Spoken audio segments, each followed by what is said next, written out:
When Microsoft Outlook starts up, you can choose what app it should start up with.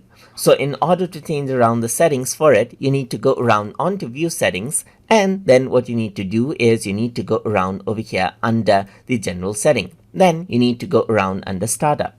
And over here you can see that it has three options. It says ask me if I want to reopen previous items right here, or never reopen previous items and always reopen previous items. Let's say I'm going to say never reopen previous items right here and click on save. Once you do that, none of the items that that have been opened, like mail or anything, will open up when you start up Outlook. But if you choose always reopen, then it'll start up at the same state that it was closed.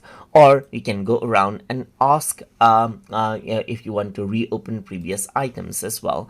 And then this gives you the flexibility of whether Outlook should open previous items or not when you open out Outlook. And this is how you can set the startup settings inside of Microsoft Outlook. Pretty simple but handy. So hope you guys learned something as always.